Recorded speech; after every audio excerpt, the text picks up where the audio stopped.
What is going on, everybody? This is Shane Sams, host of the Shane Sams Show. Thank you so much for listening to my podcast today. A lot of my episodes, I have experts and authors and influencers and amazing people on the show to kind of give us their best practices so that we can all learn from them. But I'm going to do a solo show today because I'm just coming back from a pretty significant event in my life, kind of a life-changing and life-threatening event. I'll tell you more about it in just a second. But a few weeks ago, I got extremely sick and ended up in the hospital for almost 9 days, and had a lot of time to think and reflect on this situation. I actually just had my follow-up appointment with my doctor. Counting the ER, I was in the hospital for 9 days, 9 full days, extremely ill. The illness was really serious. My doctor actually told me, and some other friends of mine in the medical facility and in the medical profession told me, I was 2 to 3 days from my organs failing, or even worse. Like, this could have untreated if I tried to tough this illness out at home. You know how some of us do, especially guys. We look in the mirror and we're like, I'll be okay tomorrow. I'm just going to tough it out. If I had waited just a couple more days, I could have had some serious damage, or it could have even maybe killed me. And just very thankful that I went to the emergency room when I did to get treatment. So here's what happened. A few weeks ago, I came home from a speaking event in Florida, and I was just like a lot of us, a lot of entrepreneurs out there. I was rolling around, just doing my thing and going out and speaking and running the roads and taking care of kids and, hanging out with my wife and just living life, just like trying to conquer the world, try to will things into existence. And, I do speaking events a lot now. And normally I just come home, rest a day, and I feel fine. But this one was different. Over the next few days coming back from Florida, I felt super tired. You know that feeling, right? Like, where you wake up, but you can't totally wake up, and you have things to do and you want to do those things, but your body is just not motivated to do anything. And at first, I thought, I'm just traveling too much. I'm tired. I'll shake it off. Me and my buddy, we went up to Lexington, Kentucky to see a comedian. We had tickets, not front row tickets, but like second row. I didn't want to get the front row because they were in the orchestra pit in like this arena. And so I got these like raised seats, and it was Nate Bargatze, who's one of my favorite comedians, and really looking forward to this trip. And we drove up there, and he drove, and I was like, man, I'm so tired. I'm just really thankful and glad that you're driving today. And I just really appreciate that. Came home, couldn't shake it off the next couple days. Actually took a COVID test because I was like, am I getting COVID again? That was my first of like 7 COVID tests over the next week to see if I was sick, and it came back negative. And so I went into the weekend that weekend, and I just kind of laid down and just thought I'd sleep it off. But then the fever started, and it was not a normal fever. Like, I felt this weird ache in my body that felt like no other sickness I'd ever have. And on Friday night, my temperature was like 101 something. It got high, and I was like, it's not good. But took some Tylenol, maybe it was okay. And then it would come back, and I went through these fits of sweats and fever. And the next day on Saturday, the fever kept going up. It was like 102, and then it was 102.3, and then 102.6, and it just kept getting higher and higher. And nothing I was really doing was taking care of it. But I thought, you know what? Just got a cold. I tested negative for COVID. Might be the flu. I don't know what it is, but I'm just going to keep, going through that. Then that Sunday night, that week, I hit 103, like 103.1. And I don't remember ever having a fever over 103 in my life. Like, may have, but I got a little scared. I actually took a picture of the thermometer, and I texted it to my brother. And I was like, man, I'm having an awful night. I'm really sick, and my fever is 103. And he's like, go to the hospital. And I was like, you're probably right, but I'm gonna just try to wait one more day and sleep it off. And then I kind of got delayed. There was a little bit of a disaster because right in the middle of me having these high fevers, I was starting to shake a little bit, almost like it felt like a seizure. It felt like during my fevers. But then we had a snowstorm.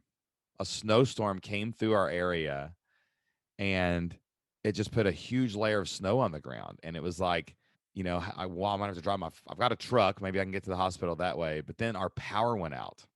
So now late at night, I'm at my house, my power's out. I've got a fever of 103. And instead of worrying about myself, I had to worry about my family and my kids. We had to We had to light a kerosene heater to keep the room that we were sleeping in warm. The snow was really thick, so we really couldn't drive that night.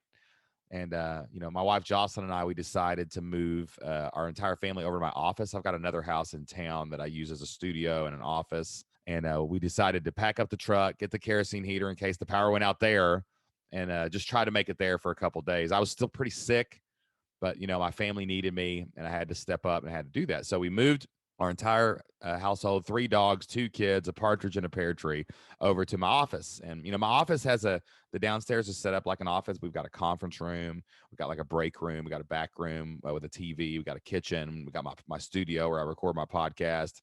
Upstairs we kind of keep as like guest area. So, but we have like we have a mattress there, but it's kind of like lower to the ground. It's not really on a stand or anything. We have air mattresses there. If somebody comes and spends the night, or the kids want to spend the night over there, we can do that. And and there we were. I was laying on a mattress on the floor. My kids were on an air mattress, but we were warm and the heat was on, and that was really what we were looking for. I know now, looking back, this tough it out, focus on this decision might have actually been fatal, because I got sicker than I had ever been in my entire life over the next day and night. The fever got worse. That first night we were at the office during the snowstorm, it was a 103, 103.5. It crossed 104. Still snowing outside, still pouring snow. And I'm laying in bed. And then, one moment my fever in the morning hit 105. And that's when things got really, really scary. I was violently shaking, sweating profusely. And I just knew something was really bad wrong with my body. And the biggest clue we had, no matter how much Tylenol or ibuprofen I took, the fever would not go down. It was uncontrollable. It was raging. It was just getting hotter and hotter. And my body was shaking more and more violently. There were times during my illness where I would have to put a blanket between my teeth to keep the top and bottom teeth from like clanging together. I called my doctor, called my friends, and every one of them were like, as soon as they heard that my fever was over 104, hitting 105 from time to time, and that ibuprofen and Tylenol wouldn't stop it, they basically were all like, get to the emergency room, get to the emergency room now. You don't have time to wait. I don't care what else is going on in your life. You've got to go to the emergency room. So I went to the emergency room. Like many hospitals in the country, it was completely full. People everywhere. Every bed in the hospital was full that night. And I ended up in the hospital room for hours, like almost 9 hours that first day, just surrounded by COVID patients and flu patients and other people who were experiencing things. And, and I just sat there and I kept going through these spikes of fever, and I kept going through these sweats, and I just tried to do my best to be strong and get through it. Jocelyn, we're still in the middle of a snowstorm. We're still at the office. She's with, we decided it'd be best for her to stay with the kids.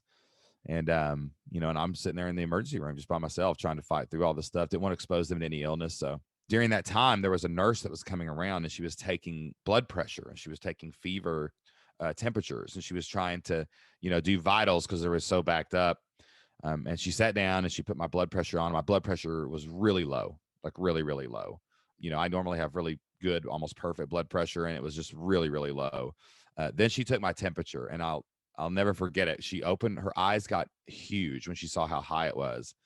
And she just went, holy shit. And then ran off and immediately got a doctor and an RN and came back to me. And they were like, okay, get back here right now. Like that's too high. You're going to sit here and die. And, they tested me for COVID. They tested me for flu. They tested me for all the viruses again. And everything came back negative. Everything came back negative. So they took me back in for blood work, and they took blood cultures, and they were going to start testing for other things like bacteria. And he told me that night, he's like, man, I can't start you on any antibiotics. We don't know what's wrong. I can give you some fluids, but it's going to take us at least 24 hours to get these results from your blood test. So you can stay here and I can keep pumping fluids in you. That'll be fine. Or I can get you some stuff and you can run home and we can rest, and we can call you in the morning to see what's going on as soon as we get the results back. And I chose to go home. I think that was probably a mistake looking back on it, when I realized later how serious my illness was. But I was just tired, and I'd been sitting in a chair for 9 hours. My back was hurting, and I just really wanted to be with my family. So, I went on home and basically experienced the worst night of sickness in my life. The shaking was bad. The pain in my body was like nothing I had ever felt.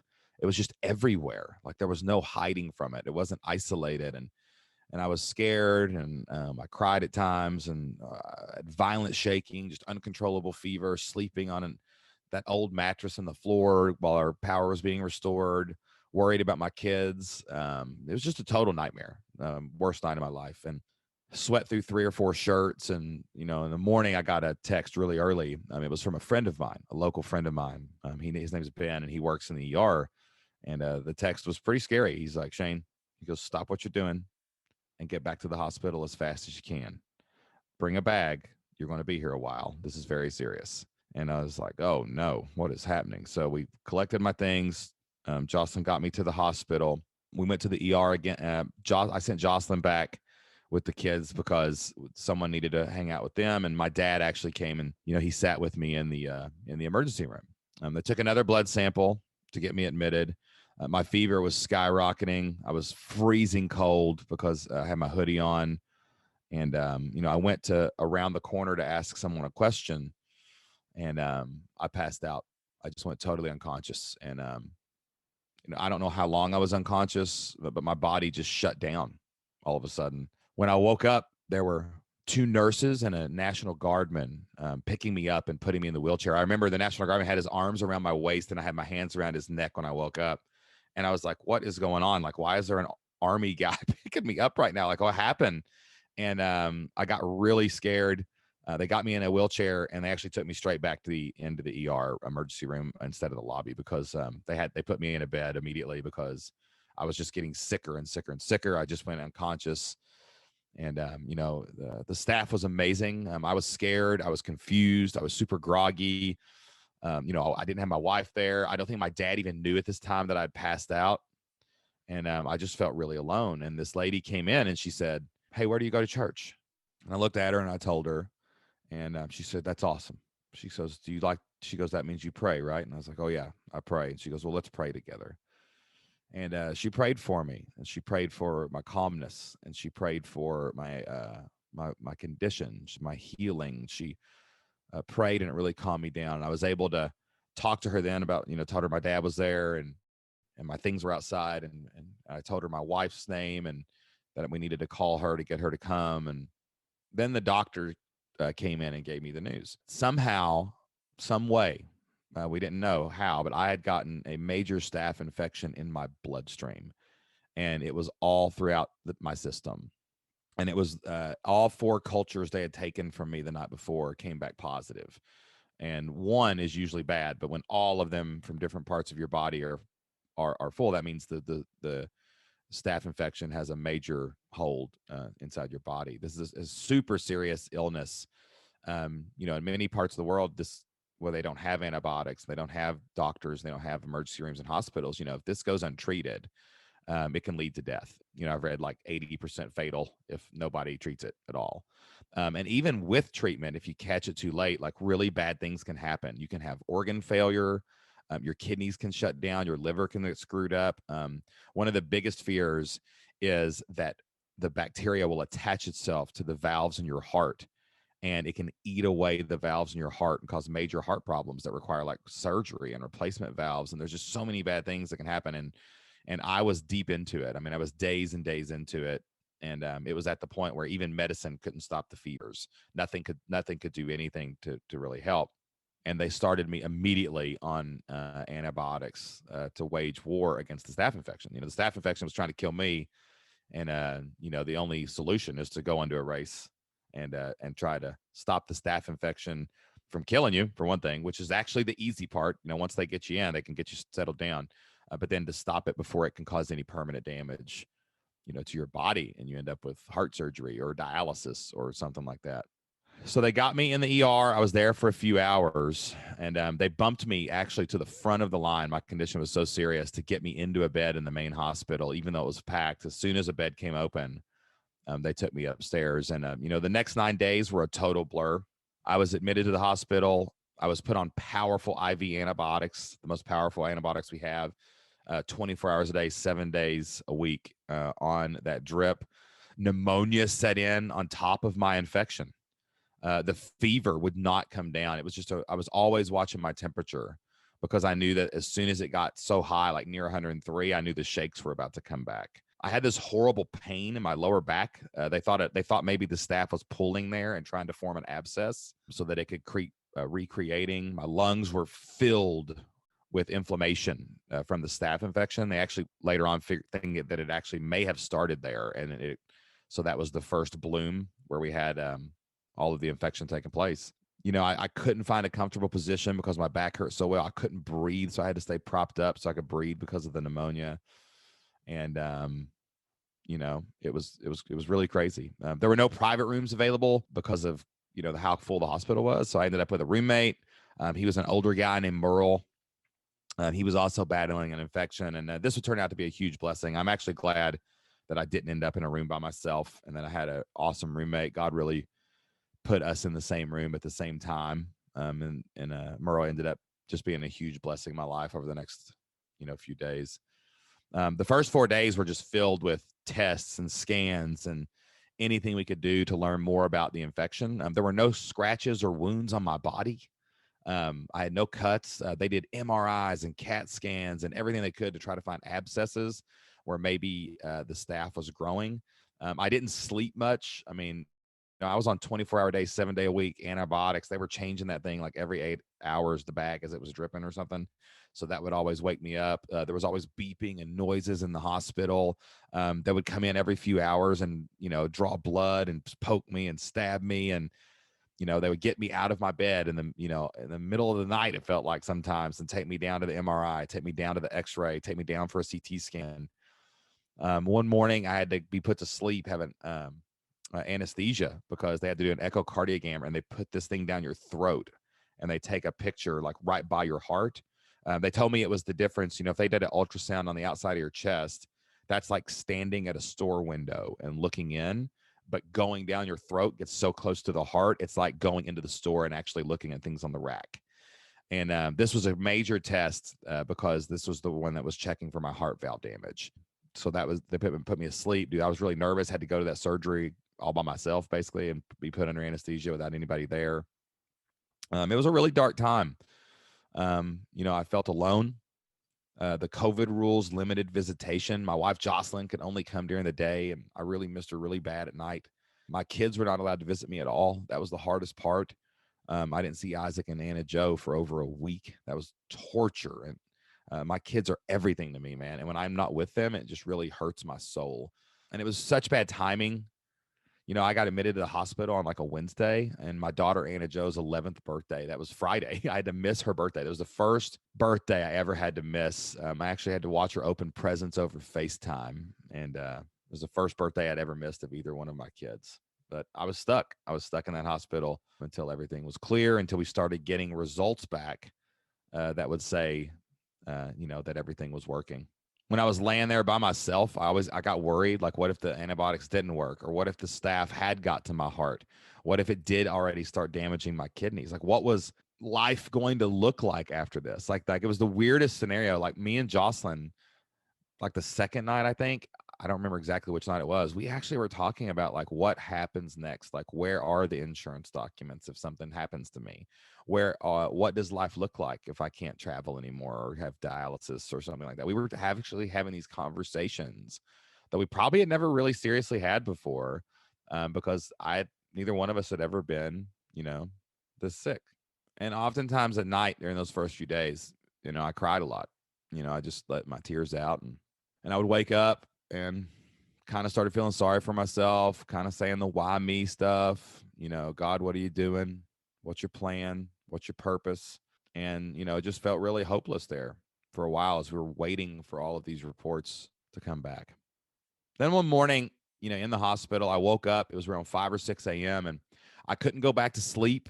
I was too low energy to watch TV or videos or do anything else. So I just stared out the window, just started looking out the window, looking at the night sky, looking at the clouds swing by, look at some of the stars as they peek through. And over, a few minutes, the sky started to brighten. And as I looked out over the horizon, I watched the sunrise come up. And a few minutes later, the sky started to light up. The sun was kind of coming. I watched the sunrise over a hill in the distance. I actually took a picture of it. It was so beautiful. that morning looking at the sun come up over those Appalachian mountains. The sky was blue at the top, orange at the bottom. The hills were rolling off in the distance, and the sun just peeked over the edge right behind this tree. And for those of you who may follow me, you know how much I love the sunrise. I mean, I just love the sunrise when I'm at the beach or when I'm at my house or just whenever I get to see the sunrise, I feel really blessed. And, since my kids were little, we've always played this game. Whenever we're in the car going to school or we're on vacation and I wake them up early, I make them watch the sunrise. And I always ask them this question: Hey, kids, what does the sunrise mean? And from a very early age, I taught them to say, hey, God gave us another day on this earth. We woke up. We are seeing the sunrise. That means we are alive. We are here. We are present today on this earth. And then I always reply back to them, yes, that's exactly what it means. Let's be grateful and not waste it. And that morning, as I watched the sun come up through my sadness, my depression, through my fear, through my anxiety, that little exchange came back to me. What does the sunrise mean? It means God gave us another day on this earth. I had been given another day. And then my life verse came to me, my favorite Bible verse, Romans 12:12. As I watched the sun keep rising over that hill, I thought to myself, rejoice in hope, be patient in affliction, persevere in prayer. And those words echoed through my mind: hope, patience, prayer. Hope, patience, and prayer. And that moment was a real turning point for me while I was in the hospital. I realized God had given me another day. He was not done with me yet. This was just a setback preparing me for a comeback, and I was not going to waste that day of my recovery. A spark of hope kind of lit up in my heart. I found a lot of patience in my affliction in that moment, and I felt this urge to just be closer to the sunrise. So, for the first time in a couple of days, I painfully stood up. I forced myself to get up, even though my back was killing me. I swung my legs over and put the feet on the floor, and I got up and I went over to the window, and I just put my hand on the window right toward the sun, and I prayed, and I prayed really, really hard. And I realized during that prayer that I would not be able to face this challenge by myself with willpower or a positive attitude. This wasn't something I could go conquer on my own, and I can make anything happen, and all the self-help, glorious, fun, personal development stuff that we all try to latch onto. Like, this was a serious situation. Practically, it was very nerve-wracking. I was physically defeated. I was mentally being challenged like I had not been challenged in so long or even before. And I knew that I couldn't do this by myself. This wasn't a business challenge. It wasn't a relationship issue. This wasn't some kind of personal goal. This illness was too big to conquer by myself. So in that moment, I turned outward for help. The first place I went to was God. And I just said, God, I can't do this right now. I can't get through this. Like, I just need your guidance, and I need you to remove the uncertainty. And I just leaned into God. And God used that time in the hospital of stillness to really work on me. I prayed a lot to open myself to his will for my life. I prayed for healing. I prayed to be able to see my kids again. I prayed for protection over my body, and just that none of the big physical damage, the heart valves, the kidneys, anything like that would happen. I really leaned on the nurses and the doctors, and I just, instead of resisting them or being resentful toward them, or I turned myself over to their care. I had 6, 7 different nurses, like a different doctor coming through on rotations, every shift. Probably had 5 or 6 doctors, had all kinds of specialists and MRI technicians and people like that. Even the people that cleaned my room, I just found a new appreciation for them as they kept my space clean for me and straight for me. And any staff in the hospital that talked to me, I just turned myself over to their care and said, hey, you're going to keep me alive. You're going to keep me healthy. You're going to make sure I'm restored to where I was before I got this illness. And I just, whenever the blood people would come in, I would just try to be positive and thankful for them, and that they were testing my blood and trying to keep me safe. I turned outward to my wife and my team and my employees to keep our business moving. We really didn't miss a beat. They went through, and we're always batched up. We're always ahead. We're always planning for moments like this. And, my team and my wife and her amazing leadership just rose to the occasion in a mighty way.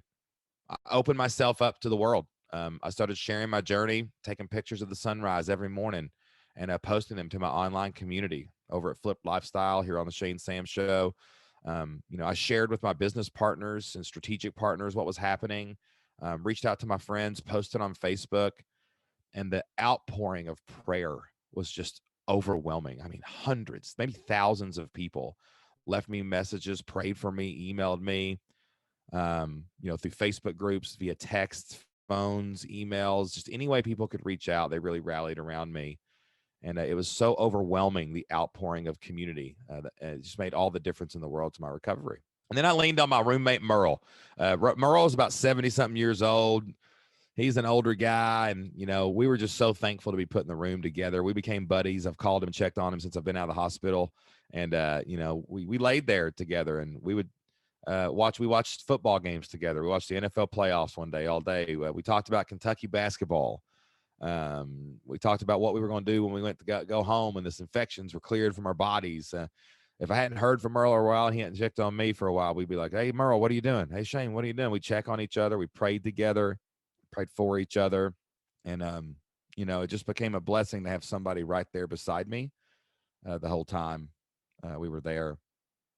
It was pretty cool when we both got to leave the hospital the exact same day, man. I thought that was pretty poetic that we kind of came in at the same time and got to leave at the same time as well. But, I know for sure that friends and family and faith all around me are what pulled me through this ordeal. The next day, we started getting tests back. MRIs and x-rays couldn't find any abscesses. That's positive. The ultrasounds they did on my legs and my body, they couldn't find any blood clots. So we didn't see anywhere where the disease was pooling. The most important test, the echocardiogram that went down my throat, the heart valves, we got that report back, and they found no evidence the staph had damaged my heart yet. There was no blooms. There was no sign that it had really done any damage. So we were ahead of it. We were ahead of it destroying the organs, and it was just a matter of fighting it in my blood. And then one night, on a Sunday night, I'm pretty sure it was, my strategic partners at a company called Oxlos, they run a huge event called Life Surge, stadium events, big speakers, and I speak for Life Surge every week. They got me on a prayer meeting, and it was all the strategic partners, all the speakers, all the people that were involved in this organization, and they had a prayer meeting for me, and they just went around the room, my colleagues in this amazing venture, this amazing mission that we're all on together.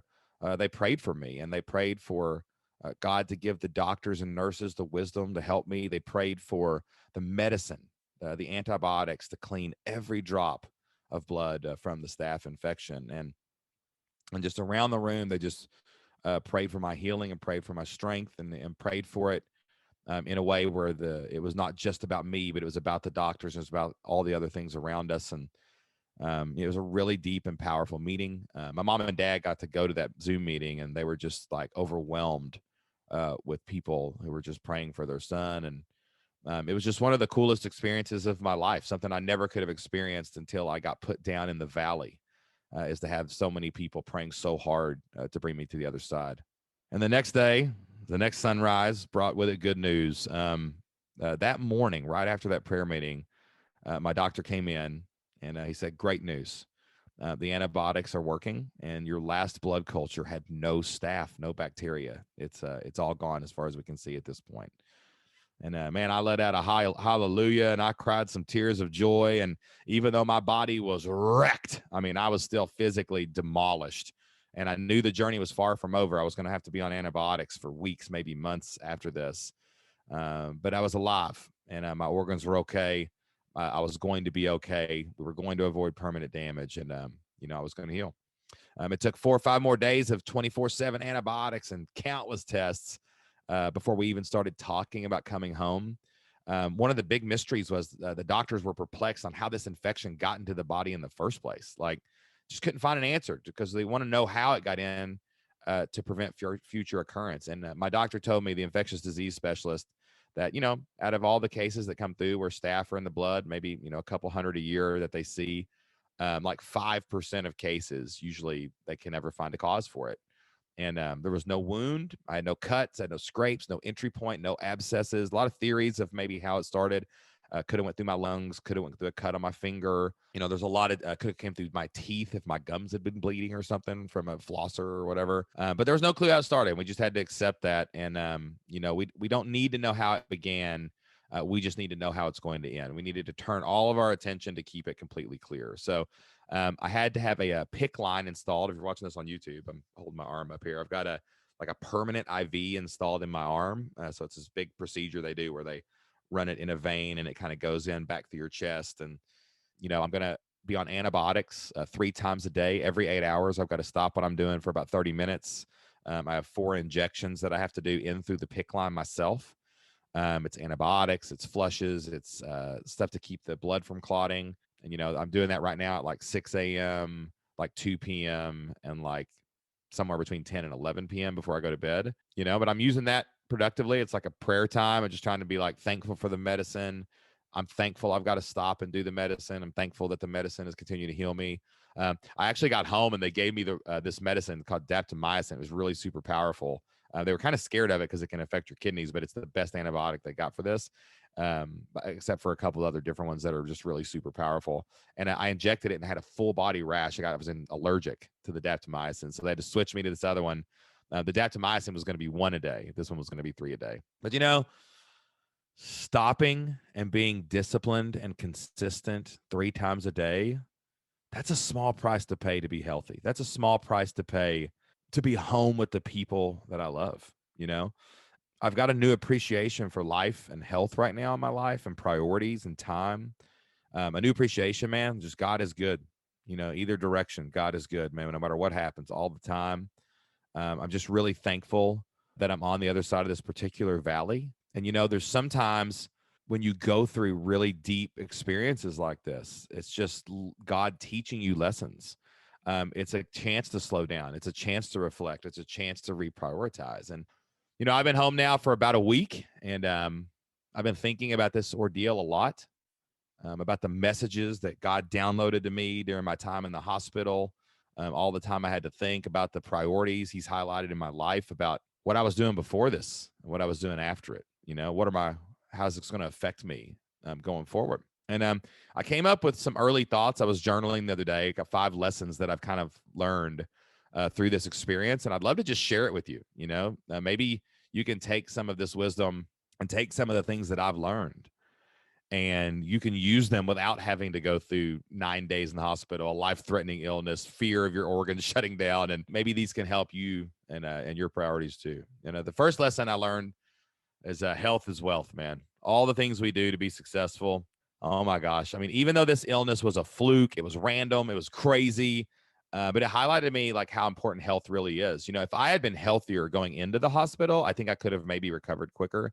I've not been doing a great job with my health lately. I've been walking a little bit, maybe working out some, not eating great. And I just know if I weighed less, if I'd had more health, I think my body could have helped me recover, helped me fight, had a little less pain, had a little more strength. And who knows, maybe even just a little bit better in my immune system. Maybe I could have fought this off before it got underway. So, I got a new rule that I'm kind of going into this next season, and is no more hustle over health. We got to stop the hustle over health, people. We got to take care of our health first.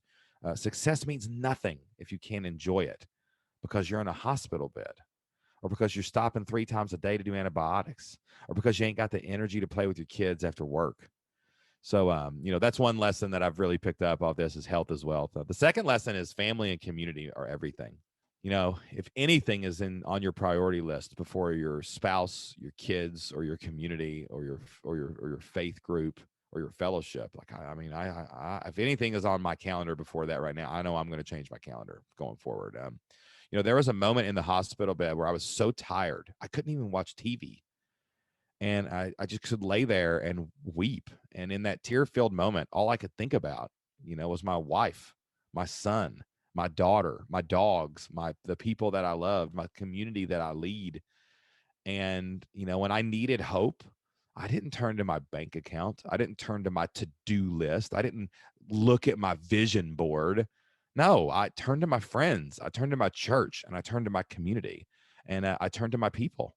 And people are just everything. And it was such a spotlight moment for me to re-recognize that in my life.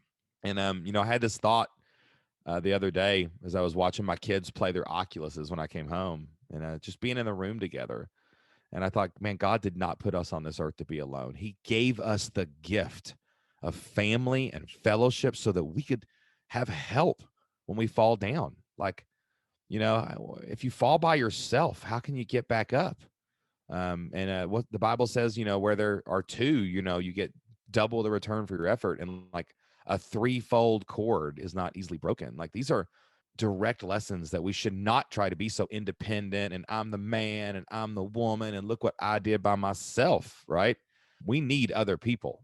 And that only comes from investment. So I'm going to be tripling down going forward on service and relationships. I mean, I'm just going to put it number one on my list. Like, how do you start or nurture a relationship every day? I'm going to be intentional with great intentions, because dark moments come. We've all experienced them. Maybe you've had a life-threatening illness like I just did. Maybe you've had a dark moment in your life like we all have, right? And in those dark moments, in the valleys of the shadow of death, you are not going to be looking for anything but the hand of a person you love. And people are what matters most. Having a network of support requires that intention and investment. And the lesson I learned is I'm going to do a better job of protecting and nurturing them and being there for other people, like they were there for me. The third lesson or thought that I've had reflecting back on this last few weeks is, man, just thank God for my online business. I'm just so thankful that I make my money on the internet from home. I'm so thankful that there is a tool available to us called the internet, where we can reach out and sell and serve and impact people all over the world. And, I've said this before. I used to be a school teacher in Southeast Kentucky. My wife used to be a school teacher. I just don't know how anyone could go through this kind of situation without the flexibility of online business and remote work. In our old jobs, Jocelyn would have had to been at work during visiting hours. I may not have even been able to see her during the day. She worked in another town, and I might not have had any visitors at all. And my podcast and my content creation and the way we run our business, like we are able to have content and action items batched up weeks, months ahead. We can invest time in a week to have podcasts for a month. And we know we have a strong rerun plan. We have all these things in place. Like, what if Shane gets sick? What if Jocelyn gets sick? What if we can't do anything for 8 weeks? But, during my hospital stay, emails still went out. Podcasts still launched. Sales were made, renewals. We still made money every single day. While I was laying in bed, as sick as I've ever been in my entire life, my online business supported me when I couldn't even support myself. And, we all have choices, and those choices should lead us into careers and jobs that have flexibility. Like, maybe it's not just an online income. Maybe you need the flexibility of a great boss who loves you and understands you. Maybe it's the freedom of, finances that are stocked up, or that your next paycheck's where it's coming from, or you've got a boss that cares about you and your family as much as he cares about his own, right? And that's why we're passionate about this business model, online business memberships, the things that we do. We're passionate about our team, and we're passionate about them and their families and being them for their, and if and them having the security to know that no one's going to turn on them, right? And it's not just the job itself. It's not just the model. It's the life that lets us live, right? Like, that's what our careers should be. That's what business should be. And you have the power in your life right now to make your money online, to work at a remote job for a great company where you can go to Zoom meetings and you can do your work at home, so that you can stop if your dad or mom fall down and break a hip. You can stop if you get sick and know that people are going to have your back.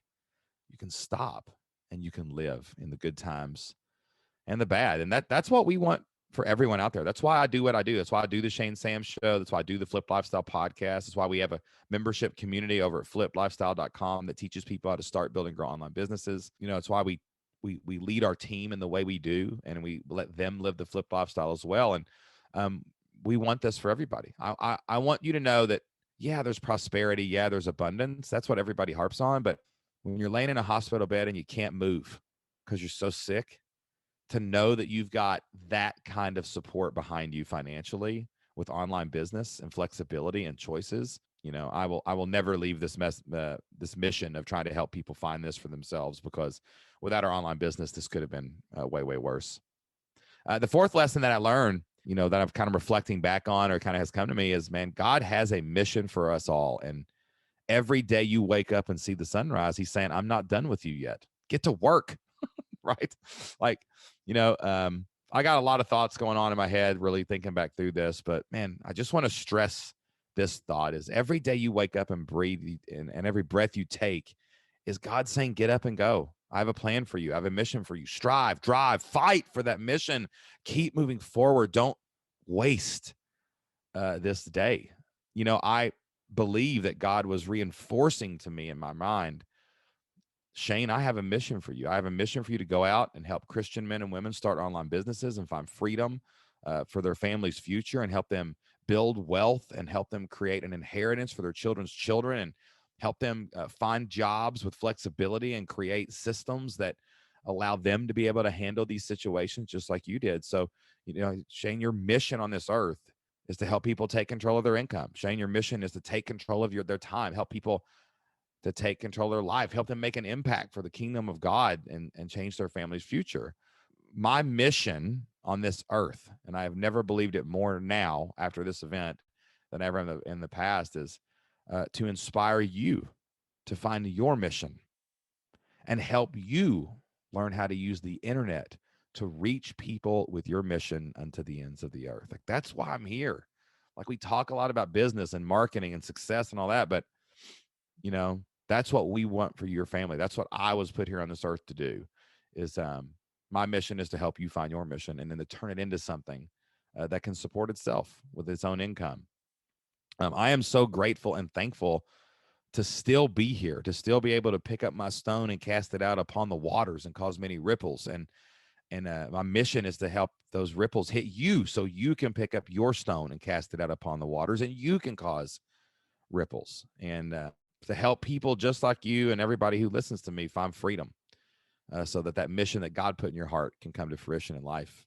And, I think if you're listening to this right now, make no mistake, God gave you this day too. And he wants you to accept the mission he's put on your life, so that you can go out and make a difference in the world. If God puts it there, he's equipped you fully with the way to do it. You just got to figure out the steps and how to do it. And that's what we're going to be doing going forward. We're just doubling and tripling down on that mission. My final thought for now, I'm sure I'll have some more on this. You don't go through a life-threatening situation like this without having a lot of thoughts. And I'm still kind of deconstructing it in my mind, and trying to wrap my brain around what's happened, and the fact that I'm healthy now and getting better and getting stronger. But the fifth thought or lesson that I've kind of come up with is there is no tomorrow, only today. When you face the real possibility, y'all, of no tomorrow, like there's a chance, this could kill you. There's a chance your tomorrow could look so different from today. You could be on dialysis once a week. Your liver could fail, your heart valve. You may have to have heart surgery. Like, you just really realize how precious each day is, how each second is. I was healthy one day and then I was not the next, just that fast. I was literally in front of, dozens of people speaking for 2 days, came home, and then I was laying in bed shivering with 104 fever, 105 fever. So, like, I'm fighting for my life basically. And, if you wake up and the sun's shining, if you're awake, and especially if you're healthy, then you have today. The Bible says today is the day the Lord has made. Let us rejoice and be glad in it. There's a reason for that, because there is no tomorrow. There is no tomorrow. The Bible even says there's not even a reason to worry about tomorrow, because tomorrow has enough trouble of its own. We only have today. And a demon in my life has always been procrastination. And, I'm declaring war on procrastination going forward. There's just no place in my life for procrastination today. I'm declaring war on tomorrow. And I just want to claim today as the day of my action, the day of my salvation, the day of my chance, the day of my energy, the day of my effort, the day of action, the day to stop putting things off, the day of just checking the boxes and getting things done. No, like the day of being productive and not letting procrastination, rule anymore. And I just think that everybody out there who's listening to my voice right now, like, you need to realize there's no tomorrow for you either. Like, you only have today. Your life, just like mine, let's be real, could change in an instant. And, unfortunately, it doesn't always have a happy ending. You don't always get that second chance. You don't always get that clear bill of health at the end of the story. Like you today, right now, may be the best version of health and yourself that you will ever get going forward. And you cannot waste today. Like you may not have tomorrow to chase your dream. You may not have tomorrow to call that loved one that you haven't called in a while, you haven't checked on. You may not have tomorrow to start your online business. You may only have today. Like, think about this. Think about this. And if you're listening to my voice, I know that this is true. Like, did you see the sunrise today? Did you see it? Did you see the sun come out? If you look out the window right now, did you see the light of day? Or if you're listening to this at night, did you see the sunset? Are you about to go to bed, finishing up another day, about to wake up again tomorrow? Did you see the sunrise? What does that mean for you? It means God gave you another day. And I want to encourage you today. Don't waste it. Don't waste it. There is no tomorrow. There's only today. You have to get out there. You've got to take action. You've got to do whatever it takes to flip your life, to change your family's future. And you've got to put those seeds in the ground today because you may not have tomorrow. But if you do and you work hard today, you'll be prepared for it. So, guys, thank you so much for listening to today's podcast. A special thank you to everyone out there who prayed for me and my family, left us messages on social media, sent us cards, emails. You really helped us through the storm. And I will never forget the love and outpouring of good thoughts and prayers that came from this community that we lead and listeners that we have. And my wife, Jocelyn, and I, we love you so much. We're grateful for you. And, I promise I'm going to use this gift of life and time to continue to serve you, to serve your family, to help you change your family's future and leave an inheritance to your children's children. That is my mission on this earth. And I know I'll have more thoughts about all this later, but just wanted to give you guys some raw thoughts about what happened, raw thoughts about, the lessons that I've learned from this, and hopefully a little inspiration and motivation to take your next step as well. As always, if we can help you take your next steps in entrepreneurship or online business, you can learn all about the resources that we have for you at shanesams.com or over at flippedlifestyle.com/free. And we can help you out. We've helped thousands of people find freedom through online business, through memberships, through earning their income at home. We've heard so many stories like mine of when everything hit the fan. The online business was there to help and support them. And we've heard so many stories of life change and just positive things happen through our community. We would love for you to be a part of that. If we can help you in any way, start building and grow your online income, start building and grow your business, we can do that over there as well.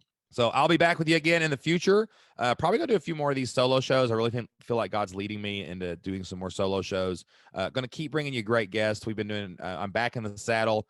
I've been recording one podcast a day for the last couple days just to kind of get my voice back and get my energy back. I took a 1 mile walk yesterday. That was my first walk that I'd taken since I went in the hospital. So I'm getting my strength back, getting my health back. And I promise you this, it's all coming your way. I'm going to channel all that energy into you and your family's future. Make sure you go and leave us a 5-star review for this podcast over on Apple Podcasts and anywhere where you listen. Make sure you leave us a review and you download these episodes. If this impacted you, if this podcast helped you in any way, we'd love for you to share it on social media or maybe send it directly to a friend who should be listening to any of our podcasts. Check out the Flip Lifestyle podcast every week as well. That comes out on Tuesdays, and I help real members of the community with live coaching calls, and we talk about their successes, their failures, and all of their next steps. And just thank you for everything that you do for us here, and pray for us, and thank you for listening every single week. I will be back with you again next week for another episode of the Shane Sam Show. Until then, be consistent, be prolific, and be relentless. Pick your stone up off the ground today. Cast it out upon the waters and cause many ripples. I'll be doing the same, and I'll see you next time.